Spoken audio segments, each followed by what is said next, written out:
বাড়ির ছাদের উপর খেলতে গিয়ে ছাদ থেকে পড়ে গিয়ে গুরুতর জখম এক শিশুকন্যা। ঘটনাটি ঘটেছে পূর্ব বর্ধমান জেলার মন্তেশ্বর থানার মন্তেশ্বর গ্রামে মুসলিম পাড়ায়।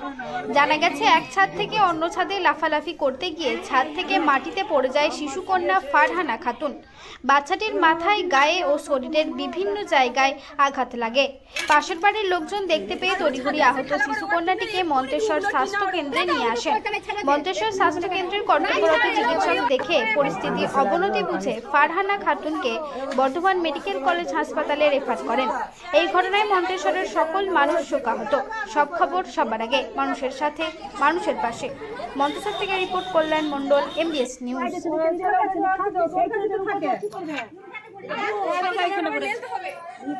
ছবিটা তুলে নেন, এই মাথায় উঠেছে মনে হয়।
কি ঘটনাটা ঘটলো বাচ্চা মেয়েটার সম্বন্ধে? বাচ্চা মেয়েটার নাম হচ্ছে ফারহানা খাতুন, 9 বছর বয়স। ও ছাদের মধ্যে খেলা করছিল, খেলা করতে গিয়ে দুতলা ছাদ থেকে নিচে পড়ে গেছে।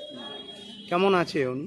বর্তমানে এখন ভালো আছে। মন্তেশ্বর ব্লক স্বাস্থ্য কেন্দ্রে নিয়ে আসা হয়েছিল। এখানে ডাক্তারবাবুরা প্রাইমারি ট্রিটমেন্ট করে বর্ধমান রেফার করেছে। ঘটনাটা কোন জায়গায় হয়েছে? ঘটনাটা মন্তেশ্বর মুসলিম পাড়া। তার নাম কি? মেয়ের নাম হচ্ছে ফারহানা খাতুন। আপনার কেউ হয়? আমার ভাইজি সম্পর্ক হয়। আপনার নাম? আমার নাম মোস্তফা শেখ।